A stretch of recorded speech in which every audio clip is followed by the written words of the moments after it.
at $1.99 per pound. Poland Spring Water 24-pack bottles, hot price $10.99. Match Life briquettes, 3.1 pound bag, hot price $7.99. Charmin Essential Strong Toilet Tissue 1 roll, hot price 99 cents. All stores open Monday through Saturday until 10 p.m. and Sunday 9 a.m. to 7 p.m. for your shopping convenience. You can count on us.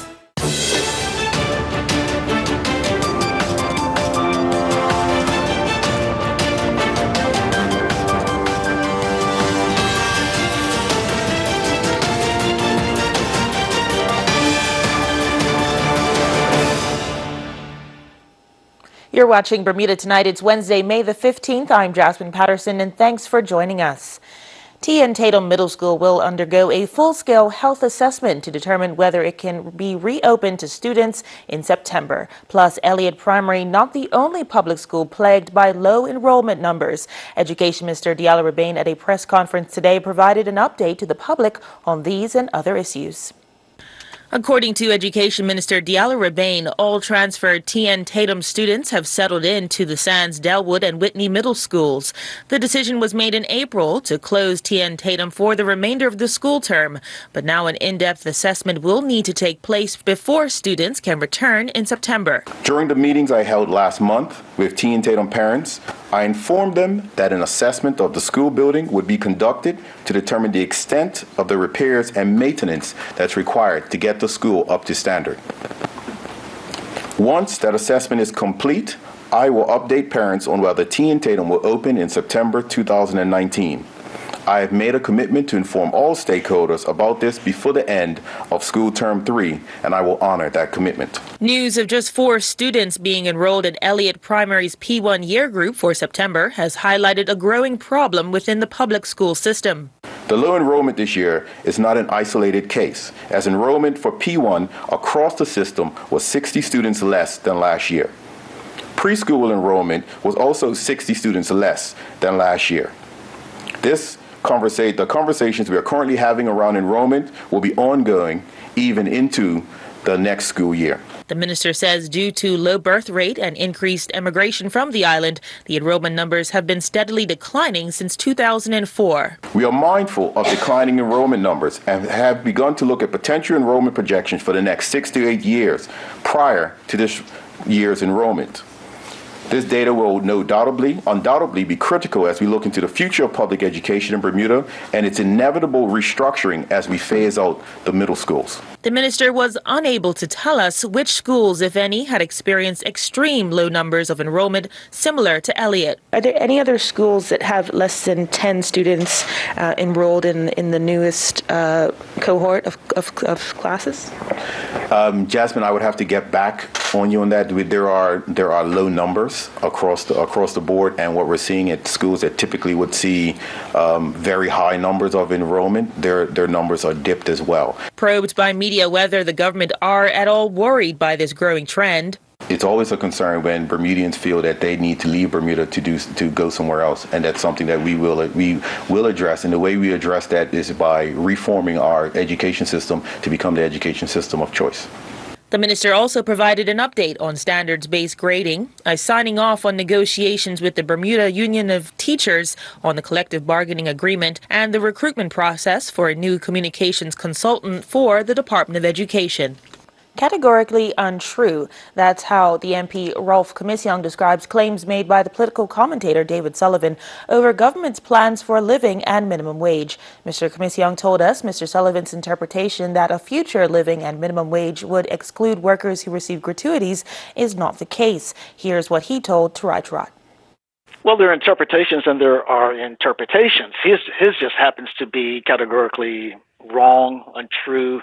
I don't know where he gets that from. The reality is that all workers who are, earning below the statutory rates that will be established will be subject to those rates, and the minimum and living wages that will be established by the proposed wage commission, which is in terms of right in line with best practice globally. If you study the issue and you look at a lot of the statutory wage regimes that have been established, particularly in the West over the last 15, 20 years, they usually have some quasi or fully independent body comprised of not just experts but other stakeholders to determine what those statutory rates will be.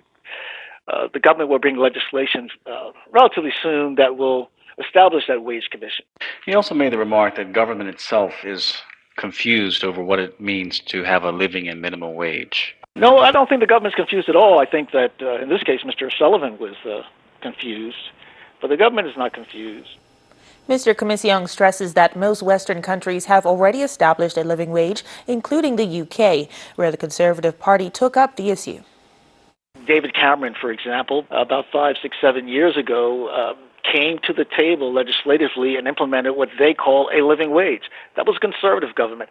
Angela Merkel's government, another center-right or conservative government in Germany, implemented for the first time in German history a statutory wage regime about 3 or 4 years ago as well.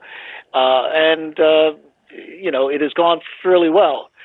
Even, in terms of this latest round of consultation, which I applaud the government for embarking upon, there's always this accusations that the sky will fall in.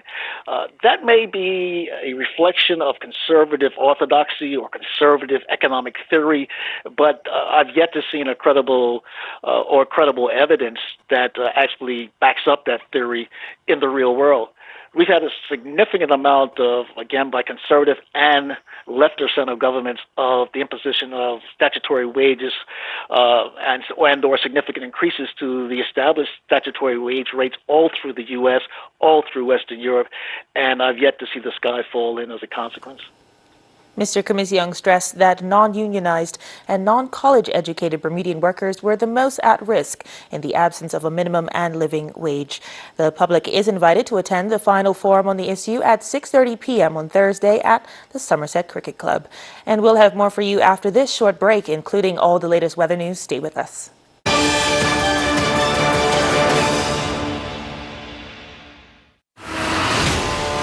4K ready box, cloud DVR storage, more local channels on every device in your home. Get more with FiberWire TV.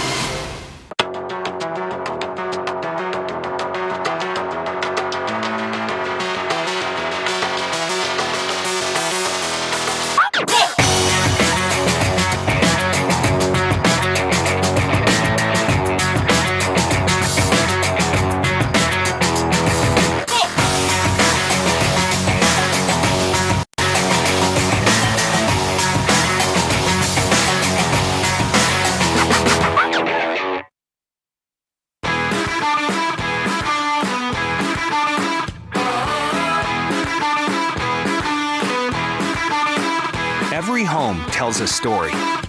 Your story is all yours. Big kid, too cool. I make my own rules. Wherever you live, whatever your style, express yourself. My style says what's up. Don't wanna ever grow up. So many styles to help tell your story and create your unique dream home. We're gonna stand out, break away from the crowd. Start shopping for furniture at U.S. prices today. Lifestyle Furniture is Bermuda's newest furniture store and is proud to be the home of the #1 furniture company in the world, Ashley Furniture. Visit lifestylefurniture.bm or stop by our showrooms today. Lifestyle Furniture, this is home.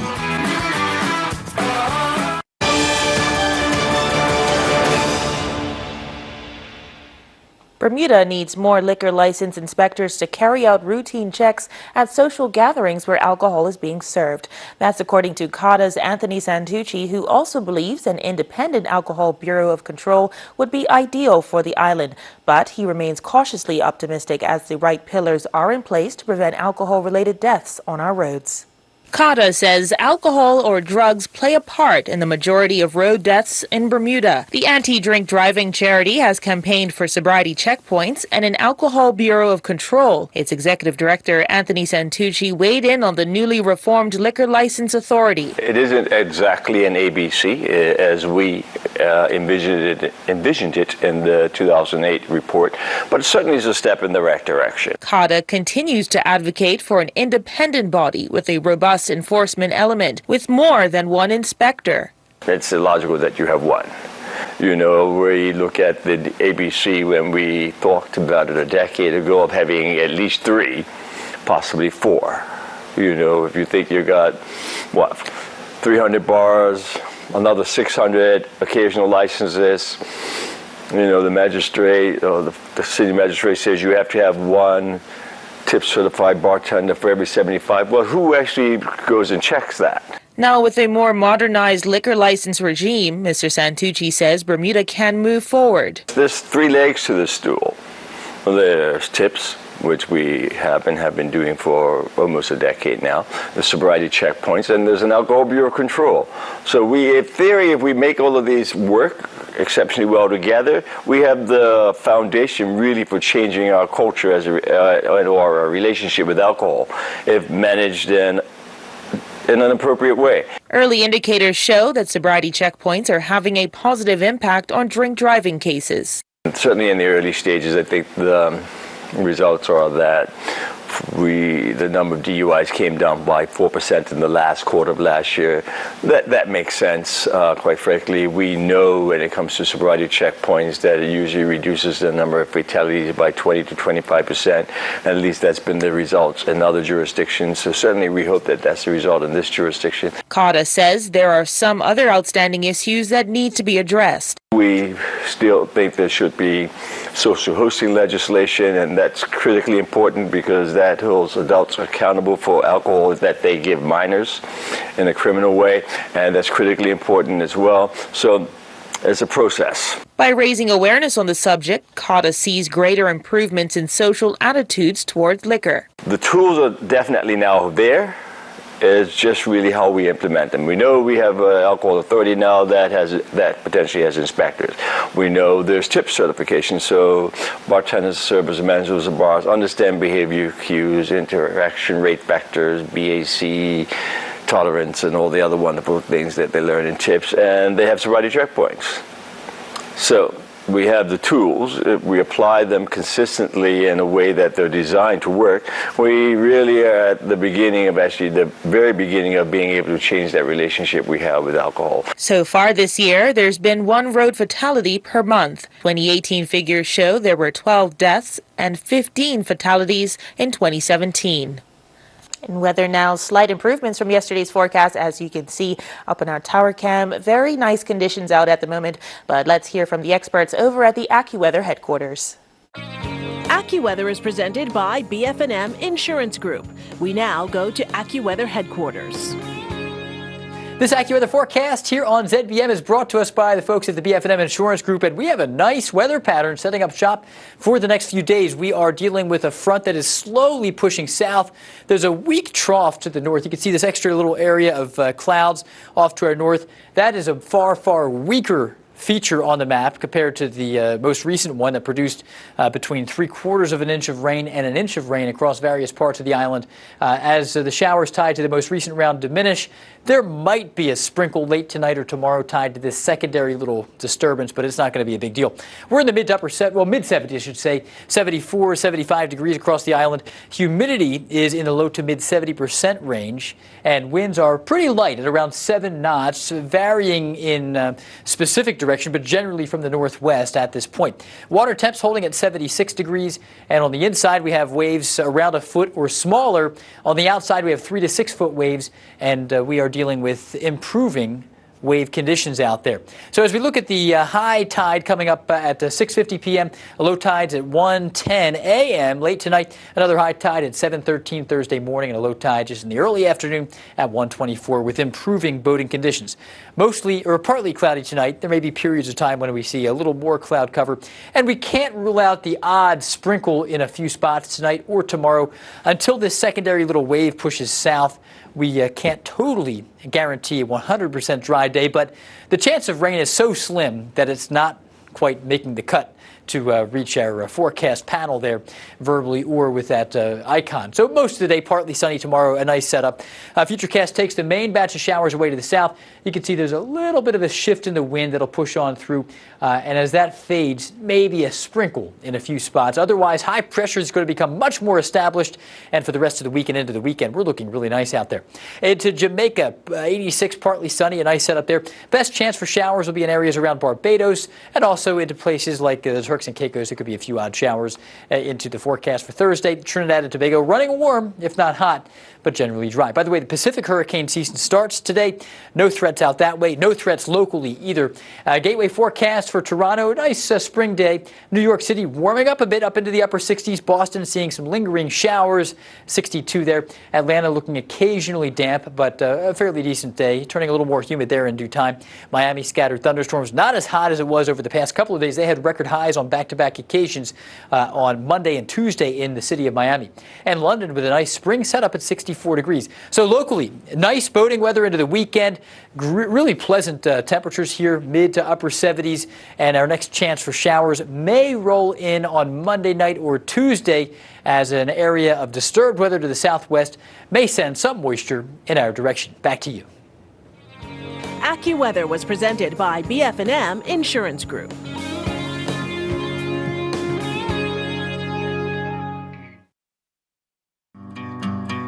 I was diagnosed with illness.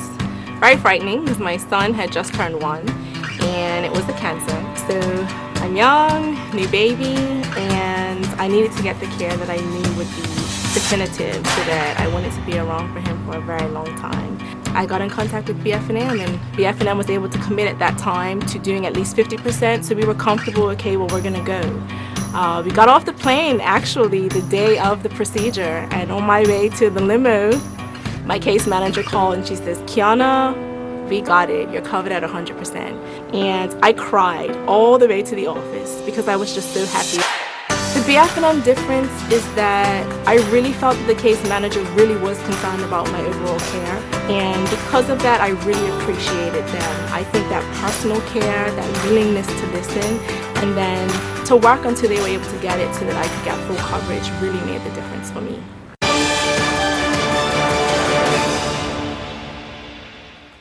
Thanks for staying with us. Well, as you can imagine, thousands of revelers are expected to fill the streets of Hamilton next week for the annual Bermuda Day festivities, to include food, dancing, and music, along with the traditional parade.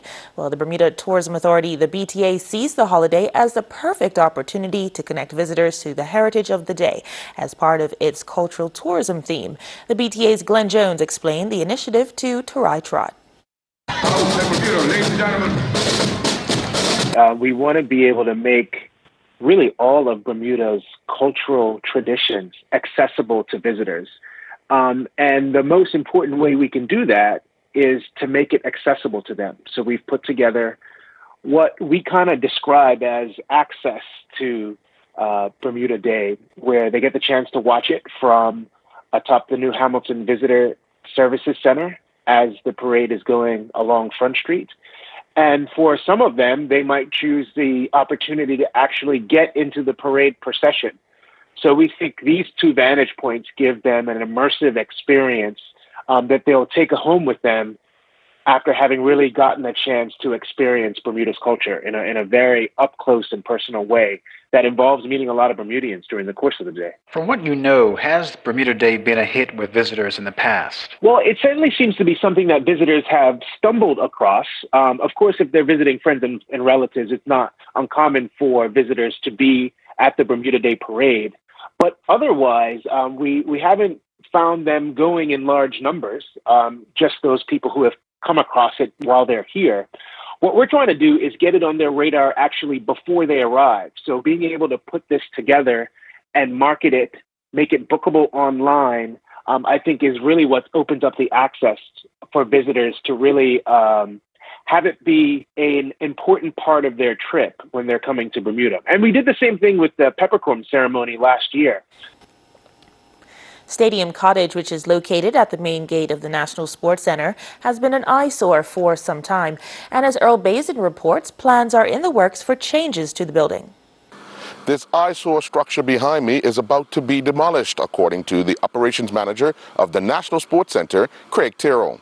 Unfortunately, that building has passed its lifetime, and it's unfortunately on the list with Public Works to be demolished. And so that building will be knocked down in the not too distant future, and we will be looking to do something else with that particular part of the property. These type of things take a while to actually come to fruition in nothing, because it's been like this for a little while now. And we've seen or we've heard public outcry of what it looks like and so forth. But how long possibly before something like this takes place where it is removed? Well, unfortunately, I cannot answer that question for you. That is on the timetable of the Public Works group. And so I just wait until they tell me that my number's up and they will come in and do the work. I'm Earl Bazin with Bermuda Broadcasting News. And we'll hear more from Earl on all the latest sports news in just a few minutes.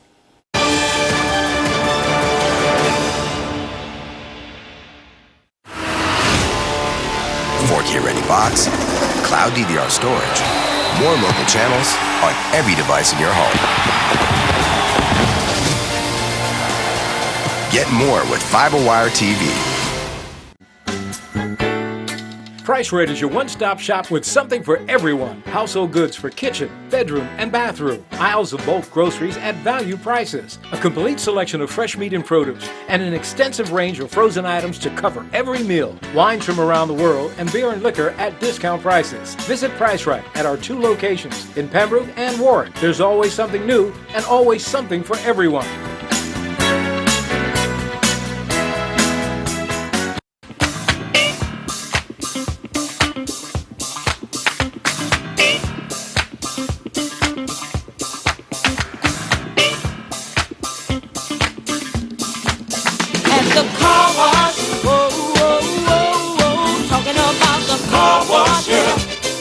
Come on, y'all, and sing it for me. Car wash. Woo, woo, woo. Car wash, yeah.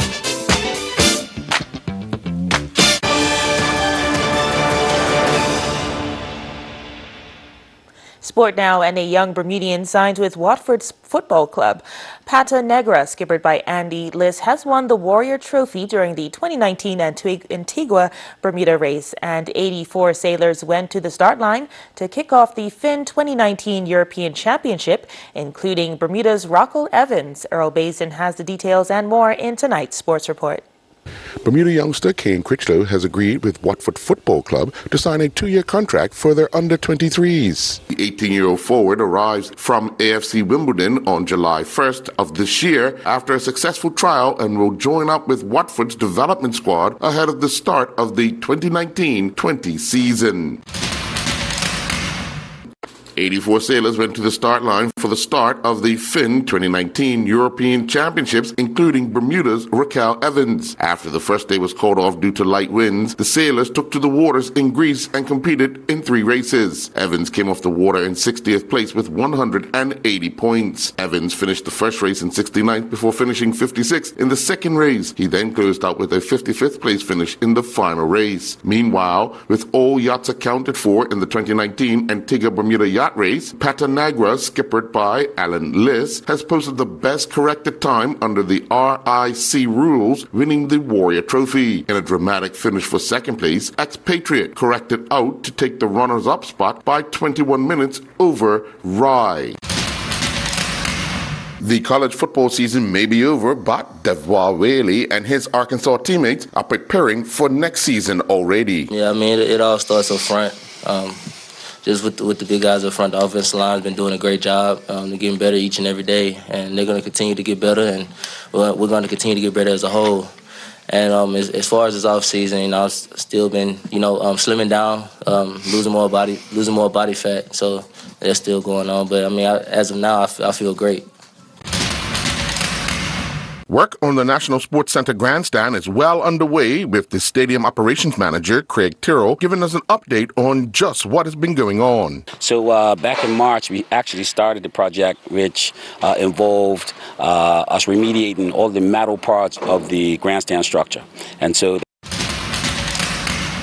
Gary Rollins and his Sussex Seconds teammates are in full control after day one of their second 11 championships South Group match against MCC Young Cricketers, as they lead by 292 runs at the conclusion of the first day. Batting first, Sussex declared on 369 for 8. Rollins scored 58 off of 69 deliveries. Rollins hit 7 fours and 1 6 in his 94-minute stay at the crease. At the close of play, the MCC Young Cricketers reached 77 for 7. Rollins has yet to bowl, but he was able to hold on to a catch at short leg. Nathan Simons represented Canal Winchester High School track and field during the OCC Capital Championships. Simons competed in the men's varsity 100-meter preliminaries, finishing second with a time of 10:98. He would then clock a time of 11:09 in the final and won the gold medal. During the men's varsity 400-meter preliminaries, Simons would clock a time of 50:94, which saw him finishing second. And then in the final, he would finish with the bronze medal, stopping the clock in a time of 49:49, which was a personal best. Simons would lead off the Canal Winchester men's varsity 4x400 meter relay team that clocked a winning time of 3:28.23. Following the latest round of results in the 2019 Principality Premier Rugby League in Wales, Brindley Tom and his Badwater Rugby teammates finished in a relegation position in this year's league and subsequently will participate in the Championship League next year. I'm Earl Baisden with Bermuda Broadcasting Sports.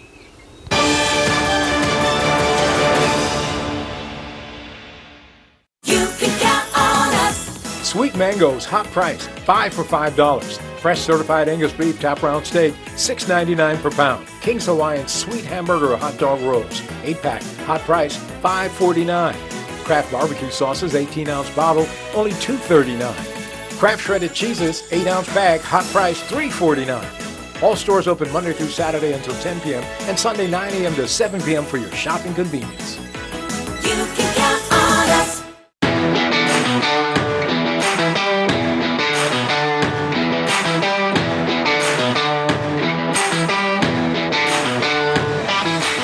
Just such a great community event.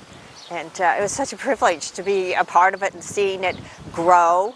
Back from the 70s and the 80s, and just more people running it all the time. I kind of had the privilege of being one of the first women to be able to even do that. It started with the Boston Marathon. And so then we moved to the island here and in 76, and so it was just so much fun to be a part of this event. I was just a participant.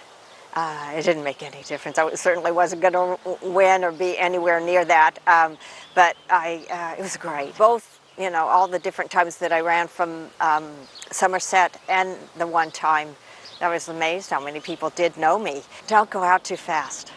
That's the tendency. Everybody goes out too fast.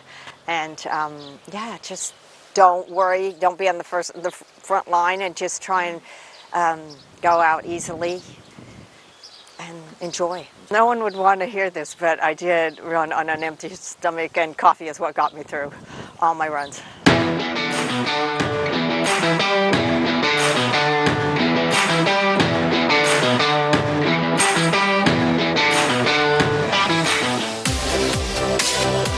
I'm Tony Waterman. Coming up on The Breakdown this week, Bermuda is set to be removed from the EU's list of non-cooperative tax jurisdictions, but it's not exactly in the clear. And one expert I spoke to said the EU list could just be the tip of the iceberg. Plus, a real estate agent looking to save sellers 60% in commission costs, but it's raising red flags for some. That's Thursday at 8 p.m. on ZBM TV9. We are the voices. You are with the captain. It's Mr. Midday. 12 new major news. The big station. The morning show. The number one song. The Faces. You're watching Bermuda Tonight. This is exactly what you're talking about. What an upset it was. The Storytellers. They are actually using the pepper spray. Police are aware of this theory. The water is 3,500 meters deep. The tax climbs up to 12.5%. The window on our community. we bring you the best in U.S. television entertainment.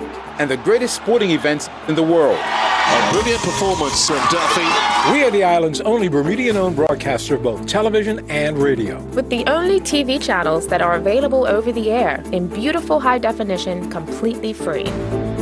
We are always expanding. We are always innovating. And most important, we're always your station. This is Bermuda Broadcasting.